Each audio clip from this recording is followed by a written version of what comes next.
Hey everybody, welcome back to the channel. Getting back to work on the Gladiator in this video. As I said in my last two videos, pretty much just doing some quick and easy stuff here during the holiday season based on time limits. So this video is going to be a review and installation of the EVO Manufacturing rear sway bar mount braces.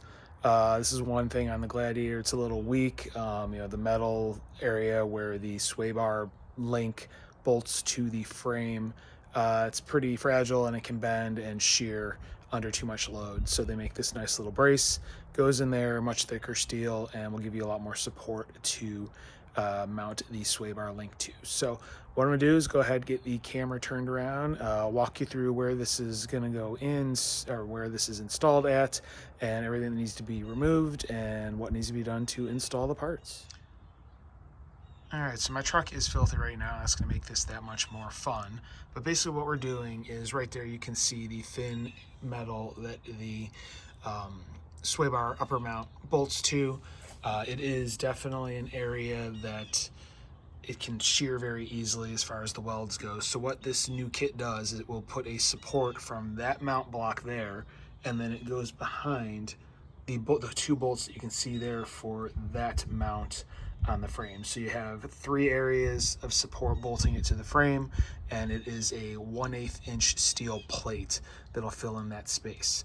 So what I'm gonna do right now is get those 3 bolts removed, get everything loose on this side, and then I'll go inside and grab the parts and walk you through what comes in the kit.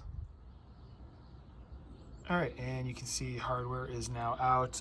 It's 2 13mm bolts to remove that plate there, and then it's an 18mm for the sway bar link. That was the factory bolts, and you can see the spacers because I do already have the EVO adjustable end links installed on the truck. So I'm gonna run inside and go walk you through the parts that I'm gonna be installing. All right, back in the garage where it's a little bit warmer, and here's what you're gonna get in the kit. You get the braces for each side. Again, you got the 2 spots that go behind that one plate, and then the one that goes in the actual sway bar hole where that mount goes. And then they give you 2 longer bolts with washers, just because you're gonna need something a little bit longer. So yeah, it's pretty straightforward. This is gonna be the passenger side. It juts out a little bit like that from the frame, you can see. So this just basically goes in place. It goes behind that other bracket that was in place where those 2 bolts go, and then you just run the sway bar through it. So I'm gonna go ahead, grab this, run outside, and start the installation. All right, I just wiped off all of the surfaces that were dirty. So I'm gonna go ahead, here's the bolt, the new bolt, I put the washer on, and then I'm reusing these spacers that came with the sway bar kit. So the big one goes on the outside, then you'll have the sway bar, and then the small one, and then this will bolt everything in place. I'm gonna run this through the hole in the bracket just to hold the bracket up in place on this side, and then I'll walk it up and put in the bolts on the other side. And then I'll come back and walk you through the torque and everything. And there it is, everything is reinstalled and torqued. As far as the bolt for the sway bar link, I think I forgot to mention that is now going to be a 19mm socket versus the one you removed, which is an 18. And then as far as torques go, that goes to the factory spec of 60 foot-pounds. The 2 smaller bolts, those are M8s, based on other bolts that are on the vehicle that are M8s. I torqued those to 20 foot-pounds. So that is it. Everything is in place, and that is torque spec per the guidelines that I could find.